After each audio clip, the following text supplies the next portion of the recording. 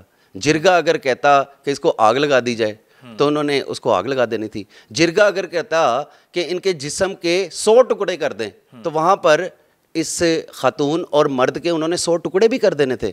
اب یہ جو واقعہ ہے 40 دن کے بعد سامنے آیا, تو آپ کے خیال میں وہاں پہ جو قانون نافذ کرنے والے ادارے ہیں انہوں نے خود اس کا نوٹس کیوں نہ لیا؟ کیونکہ اس علاقے میں یہ بات تو مشہور ہو چکی ہوگی کہ جرگے کیا ڈرتے ہیں یا وہاں پہ خوف ہے؟ جس طرح اب ہم یہ دیکھ رہے ہیں کہ اس کیس کے بعد بھی جو سردار ہیں وہاں کی دیگر سردار, ان کا بڑا سخت ری ایکشن آیا ہے اور انہوں نے ایک ٹرائبل جرگہ بلا لیا اس حوالے سے.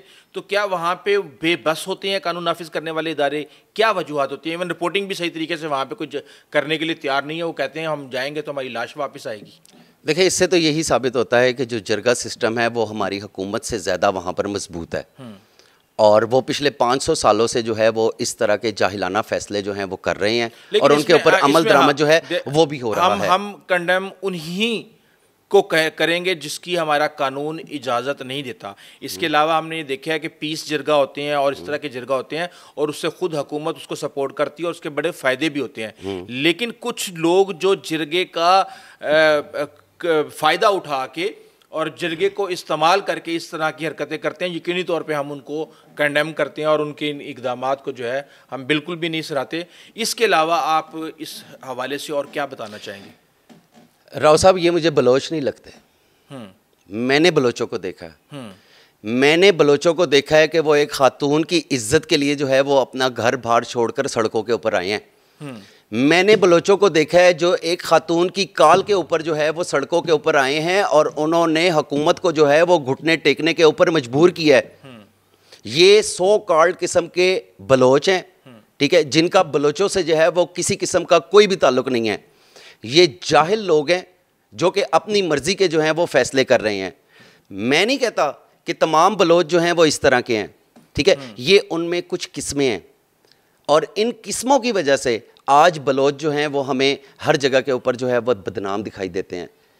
لیکن ہم بیسیکلی میں تو یہ کہوں گا کہ ہمیں صرف ایک قبیلے اور ایک قبیلے کے ایک سردار کی وجہ سے پوری بلوچ کمیونٹی کو بھی ہم قصوروار نہیں ٹھہرا سکتے, کیونکہ ایک واقعہ کسی ایک جگہ پہ, ہر سوسائٹی کے اندر اچھے اور برے لوگ ہوتے ہیں, اور اس یہاں پہ اچھے بھی بہت لوگ ہیں, برے بھی بہت لوگ ہیں. تو میں یہ سمجھتا ہوں کہ ہمارا جو ہے بلوچ بہت غیرت مند لوگ ہیں, بہت اچھے لوگ ہیں. تو یہ معاملہ صرف بلوچوں کا تو نہیں ہے, یہ تو اور بھی دیگر جو ہمارے صوبے ہیں اور وہاں پہ رہنے والے جتنے بھی قبائل ہیں وہاں پہ بھی یہ ہو رہا ہے. بالکل ہو رہا ہے. یہ صرف ہم بلوچستان کی بات نہیں کر رہے ہیں یہاں پر بیٹھے ہوئے کہ ہم نے صرف ایک واقعے کے منظر عام پر آنے کے بعد جو ہے وہ اس کے اوپر اپنی تقریریں جو ہیں وہ کرنا شروع کر دی ہیں. میں آپ کو ابھی بتاتا ہوں کہ یہ جو پسند کی شادیاں کرتے ہیں ان کو ہمارے صوبوں کے اندر جو ہے وہ کیا نام دیے جاتے ہیں. سب سے پہلے میں آپ کو سندھ کی بات بتاتا ہوں کہ سندھ میں پسند کی شادی کرنے والوں کو کاروکاری جو ہے وہ کہتے ہیں, اور پنجاب میں جو ہے وہ ان کو کالا کالی کہتے ہیں, اور خیبر پختونخوا میں تور تورا, اور بلوچستان میں جو ہے وہ سیاہ کاری کا ان کو نام دیا گیا ہے. اگر یہ نام راؤ صاحب دیے گئے ہیں تو لازمی سی بات ہے ہر جگہ کسی نہ کسی فارم میں اویلیبل ہیں, ہر جگہ کسی نہ کسی فارم کے اندر یہ اویلیبل ہیں. میں آپ کو بتاؤں کہ یہ صرف بلوچستان کا مسئلہ نہیں ہے بلکہ یہ پورے پاکستان کا مسئلہ ہے. قندیل بلوچ کو دیکھ لیں, قندیل بلوچ کو بلوچستان میں تو نہیں نہ مارا, قندیل بلوچ کو بھی تو جو ہے وہ پنجاب میں ہی مارا گیا نا. بالکل. اور جب پنجاب میں اس کے بھائی نے اس کو مارا, اور مارنے کے بعد جب وہ اپنے گاؤں گیا تو گاؤں جانے کے بعد جو ہے وہاں پر بھی اس نے فائرنگ کی, وہاں پہ بھی لوگوں کو بتایا کہ میں ایک غیرت مند آدمی ہوں, اور جو میری بہن ہے وہ ویڈیوز بناتی تھی سوشل میڈیا کے اوپر, بہت زیادہ جو ہے وہ ایکٹیو تھی, جس کا مجھے اعتراض تھا, اور ہم نے جو ہے وہ اس کو مار دیا. اس کے علاوہ اگر ہم بات کریں تو جو وزیر ہیں عبد الرحمان کھترانی صاحب, انہوں نے تو اپنی جیل بنا رکھی تھی بلوچستان کے اندر, اور ایک خاتون سمیت 2 بھائیوں کو جو ہے وہ کنویں کے اندر پھینک دیا, اور 5 بھائی جو ہیں وہ ان کے گھر سے جو ہے وہ بازیاب ہوئے. افسوس کی بات یہ ہے کہ اس واقعے کا جو مقدمہ ہے اس کے اندر عبد الرحمان جو ہے وہ ان کا نام ہی شامل نہیں تھا. کیس تھوڑا سا آگے بڑھا, ٹھیک ہے, میڈیا کے اوپر آیا, لیکن وہاں کے جو جرگہ سسٹم ہے وہ اتنا کا مضبوط ہے, وہاں کے جرگہ سسٹم نے جو مظلومین ہے ان کی آواز کو جو ہے وہ دبا دیا. اور کیونکہ سارے سردار وہاں اس میں موجود ہوتے ہیں, ظالم بھی سردار اور فیصلہ کرنے والا بھی سردار, تو اس کا اثر کیا ہوا؟ یہی اس کا دیکھیں, عبد الرحمان جو ہے وہ آج کل بالکل ٹھیک ٹھاک پھر رہے ہیں, کوئی ان کے اوپر کیس نہیں ہے, اور آج بھی وہ وہاں پر سردار ہیں. ہماری گورنمنٹ اس وقت اس پوزیشن کے اندر آ چکی ہے کہ جو سو کالڈ قسم کے غیرت مند لوگ ہیں ان کو پکڑا جائے, اور ان کو پکڑ کر کیفر کردار تک پہنچایا جائے. ٹھیک ہے, تھینک یو سرفراز خان.